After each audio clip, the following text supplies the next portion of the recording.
Hi, this is Ahmed from the University of Toronto. My pleasure to speak on a topic that's become more exciting for me, the visual field.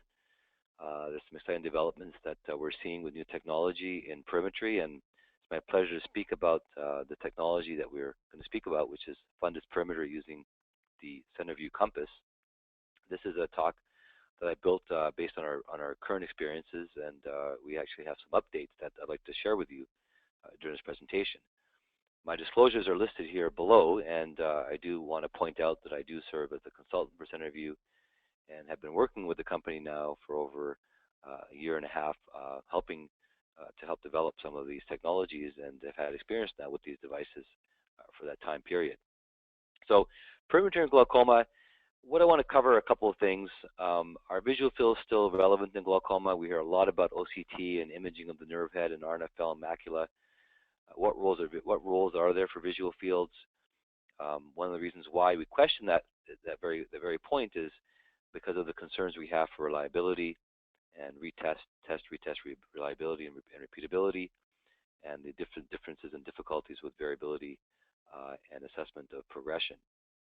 And can new technologies like the compass potentially enhance and improve reliability that can actually enhance the confidence of our ability to monitor for progression? And by doing so, can it help us to make treatment decisions earlier and wiser and more effectively? And those are the kind of questions that I want to consider here as we look at perimetry, which has been really a mainstay of glaucoma screening and diagnosis and progression management over the years. Of course, when we think about glaucoma, we know about the structure and function relationship, the optic neuropathy, RNFL loss, and macular loss that's associated with visual field loss. Of course, typically in most patients, structure changes often occur prior to functional changes, although not always evident on our imaging devices. And so we have to, of course, always consider the relationship between these two. We still have an important role in examining the optic nerve head and the peripapillary RNFL, both clinically as well as documentation-wise. And one of the things I always highlight on thinking about structural function is we've seen rapid changes in OCT technology and imaging technologies. One generation difficult compared to the next generation, and I always find it very helpful to have old optic nerve head photos of patients that I can assess and follow. Visual fields certainly have a role, and I think that many of us look at visual fields having a particular role as the disease has become more advanced, where we have visual field defects. So I think the interplay between structure and function is very evident and very important to recognize. When it comes to staging of disease, I think many of us still rely on the visual field to classify the patient's disease state, whether it's mild, whether it's moderate, or whether it's advanced. And using either mean deviation, as you see on this slide here, based on the number of decibels here and mean deviation loss, is one way to look and classify the degree of disease, as well as the potential for fixation-threatening defects. Structural assessment is also helpful to classify, although certainly in my opinion, there's a significant amount of variability, of course, based on the optic nerve anatomy and size.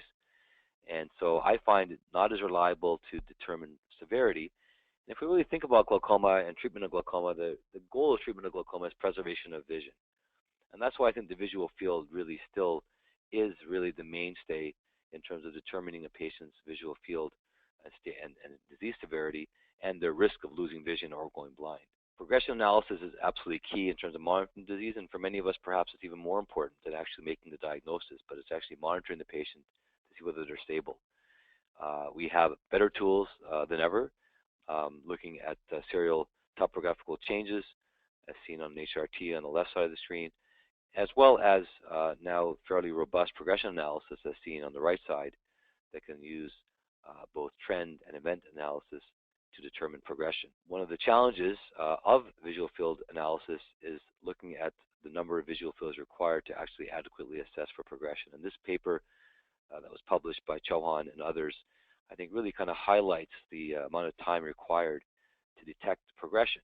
As an example, if a patient has 3 examinations per year, which is a fairly frequent examination period, to detect even a 1 decibel loss of mean deviation, which is actually a quite fairly rapid loss, with moderate variability would require at least 3 years for that detection to be adequately detected, considering the variability and the progression rate. For many of us, that's a seemingly unacceptable long period of time to detect for progression. And you can see part of the reason for this is the variability. And of course, somebody who has a highly variable visual field will take much longer. We're seeing studies to show that the reduction in variability allows us to detect disease earlier.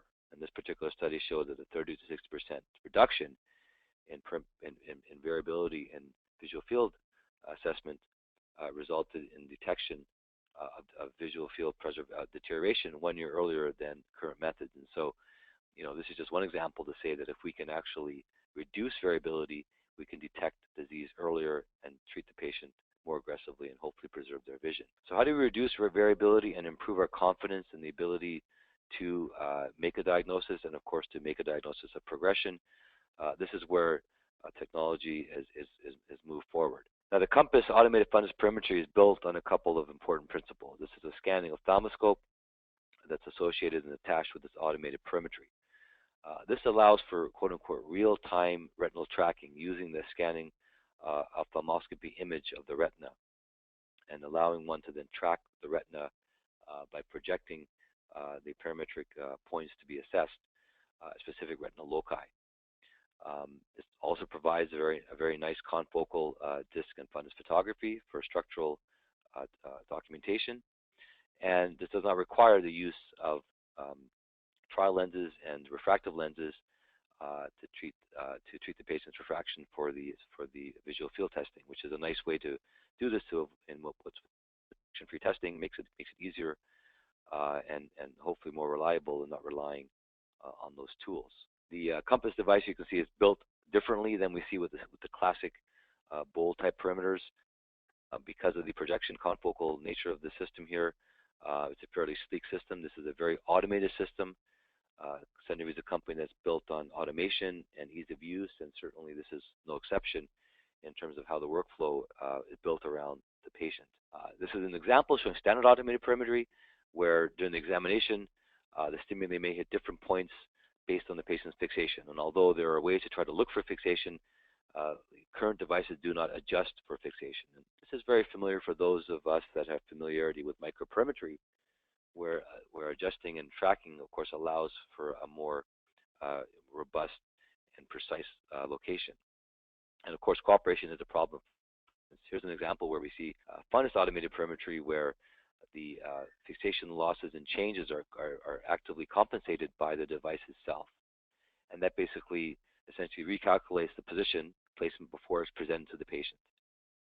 This is also really excellent to allow for retest and follow-up testing that basically will then essentially test the same points that were tested at the previous examination to ensure for adequate determination of progression. This slide just shows the different types of fixations for different types of patients.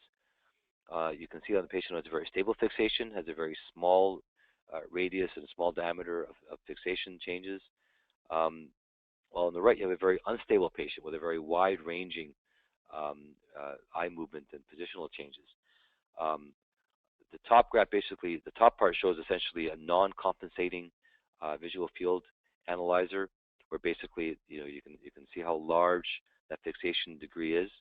While below you see the compass, where you see a very tight fixation range with a stable patient, but particularly this is really highlighted in the unstable patient on the right, where you see the difference, someone who's very unstable on a non-compensated device versus a retinal tracking device like the compass, which really narrows down that range of variability, which is immensely helpful to really get a more reliable visual field. And so the ability to adjust for this is an important concept in terms of assessing glaucoma and assessing for progression. We also know, of course, that many of our glaucoma patients, particularly those with more advanced glaucoma, have eccentric fixation. And we know, of course, that because of that and because of the visual field loss, that these patients have worse visual acuity. And the ability to, compensate for the fixation losses and eccentric fixation really, again, enhances the ability for us to assess adequately. This device also allows us to assess the patient's fixation as well. And this can also potentially be used to assess for visual function as well in these patients, again, who have these issues coexistent with their disease. The confocal ophthalmoscope imaging of the device allows for infrared and red-free images as well as a nice color image, which can be helpful to look again for structural changes, particularly RNFL defects and cupping, in a very robust and a very real-time color, true color picture with white light. The confocal image, of course, really provides the highest quality vision. It reduces the defocus part of a non-corrected or non-cofocal image, and we see the images here. It's good examples of what this device delivers. So it's a nice way to be able to have that structural assessment. Certainly, OCT is still, the gold standard when it comes to RNFL analysis, and as well as optic nerve head and macular analysis at a deeper level. But this really gives us a true physiologic picture of the optic nerve and the posterior pole. Let's just run through the printout of a classic compass printout here, and you can see how the printout is laid out with various parameters. The very top basically essentially shows our patient examination information. The reliability indices include basically blind spot, false negatives, and false positives, which are essentially the reliability indices on this device. As you can see here, there's no fixation report because this device essentially compensates for fixation, which is tracked, as we'll talk about. Pupil size is also documented as well, which is also going to be an important variable in terms of reliability. At the very top, you see that we have the mean deviation and the pattern deviation reported as per standard protocol.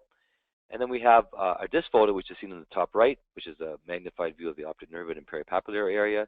And then we have a red-free retinal image here, which is shown with overlying retinal sensitivity values for each retinal loci. And remember, this is basically the anatomical representation of the patient's visual field and where the retinal sensitivities lie. And in red, the red, orange, and green basically highlight the patient's range in terms of being either abnormal, borderline, or normal compared to an age-matched control. An interesting way to present some of the hemifield data is using cluster mean deviations, is basically to show the difference between different hemifield clusters between the superior and inferior fields. And we know, of course, that the differentiation between superior and inferior clusters or hemifields can be an important distinction in glaucoma, and can also potentially be used for progression analysis as well, as we'll see.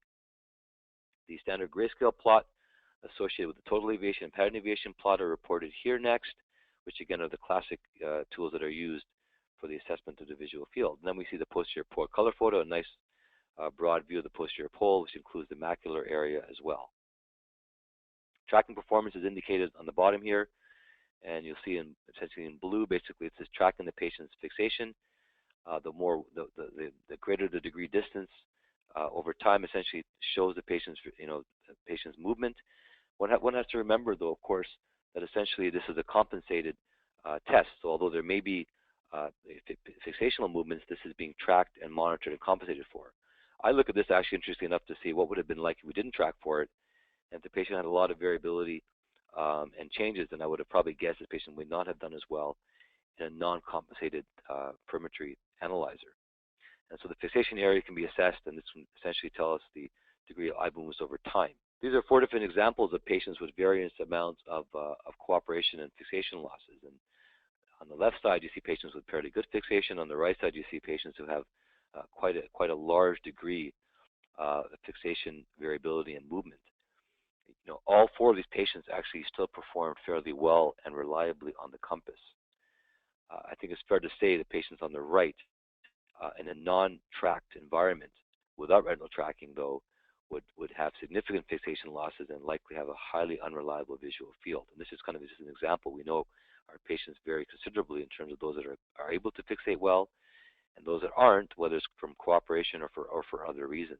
Let's just run through some examples looking at some of the printouts. This is just a printout of a patient's right eye where you see the patient has, on looking at the red-free image, one can see in red the retinal loci that are affected there, predominantly more so in the inferior hemifield than the superior hemifield, or I shouldn't say hemifield. I should say the retinal loci. And if you look at the visual field, you can see that the superior hemifield is affected more so because, of course, the inferior retinal loci have been shown here in red.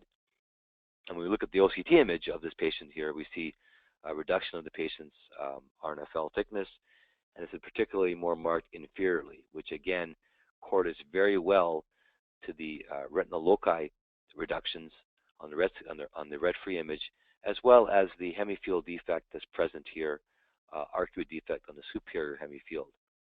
This patient did have a fair amount of tracking issues as far as the patient moving somewhat, but had still a very reliable and a very useful visual field that again correlates very nicely structure to function here.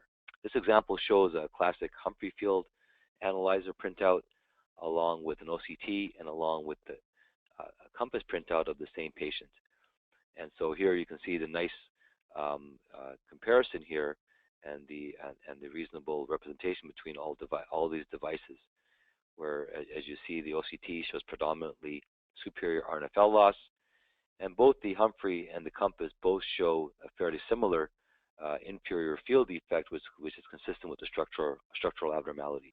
This patient you can see here has significant disease, but has repeatedly poor reliability indices. Very high fixational losses, you see 10 out of 19.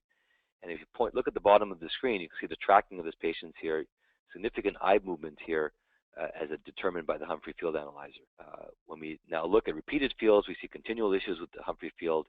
And this patient, and now we look on the very right, we see a much more reliable field in a patient who had the compass, same patient here who had the compass. And although on the bottom right you see the degree of fixation changes and movement of the eye here on the bottom, significant tracking movement here. Because of the compensation, we have a more reliable visual field, and we have a visual field which is actually fairly different than what we see in the Humphrey. The question is which one is the one that matches most correctly. Well, I think that the one that's compensated and the one that's more reliable is the one that's likely to be more accurate in this patient's diagnosis and looking at where the disease is. Hopefully, again, it will be helpful to assess for where they're progressing as well. Just more examples of showing patients who have significant fixation losses, but yet when put upon retinal tracking fundus automated perimetry, have a very reliable result. In this case, the visual field defect was somewhat similar to the Humphrey field analyzer, but again, I think we just have more confidence now. We're not guessing and saying, is that real or not? How big is this defect? What's happening? Are they changing? Are they progressing? Because we know we have a reliable visual field, which we really can count on. Another example where we had a patient, again, who had a lot of fixation losses, a visual field that was really very poor to understand with some of the central losses here, had glaucoma optic neuropathy. And as we see on the compass here again, a very reliable visual field, which again shows a very refined, localized visual field defect, which again is going to be very helpful for us to be able to follow this patient in a more confident fashion. Just again, some more examples here showing a patient with significant movement and fixation losses as well. This patient has fairly reasonable optic nerve heads and RNFL. And on the compass here, although there was a lot of movement, as you see on the bottom left on the tracking here, we see again a fairly reliable visual field and a visual field that is relatively normal. But again, we can say this with confidence as opposed to again being uncertain. And again, not to belabor the point here, again just showing more visual fields with patients with fixation losses on the left. On the right, patient here who had again compensated visual fields. Now, this patient did still have a fair amount of false positives, which again we have to consider. This machine does not necessarily compensate for patients resulting in false positives or negatives. If the patient falls asleep, this device is not going to be able to do obviously the test. If the patient is trigger happy, this is also not going to be something, of course, that can be resolved by simply the device. It's obviously partly a training issue and an attention issue. So it's important to remember that there still are important patient cooperation points that have to be considered, of course, with perimetry. One of the new developments in the software with the Compass platform is the ability to have a follow-up and progression analysis testing. And this is continuing to progress and advance moving forward. Just like with Humphrey Field Analyzer, we've seen the development of CETA testing strategies, which is a very efficient way to test. Compass has a proprietary ZEST formulation essentially that allows for a very efficient and well-performed and robust visual field analysis. Well, the Compass is also moving forward in terms of the progression analysis, and using a new follow-up testing method here allows essentially one to essentially test and retest at the same given point. And here's essentially a progression report here where we see baseline, last examination, and progression analysis, which essentially shows pointwise deviations from baseline, and looking at linear regression for mean deviation progression. We also see cluster mean deviations that also can be shown to deviate from baseline as well. And again, it's absolutely critical for these patients to make sure we're testing the same point as we go from test to test to test. And if we're not confident we're testing the same retinal loci, and we're seeing a change at that retinal loci, we're sometimes uncertain whether it's really change or whether it's variability. And what do? We bring the patient back for more visual fields, and we kind of accumulate more and more visual fields over time before we finally make a diagnosis. Well, by that time, unfortunately, we've lost a few years potentially. Here you can see again, a patient's baseline, their follow-up examination.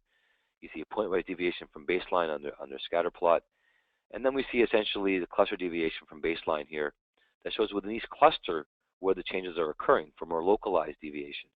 And then the linear regression on mean deviation progression is shown below. We have now had some experience with the progression analysis on the COMPASS device. This patient here has both Humphrey and COMPASS visual fields. You can see the GPA printout here showing on the VFI index at least a couple of variability points here.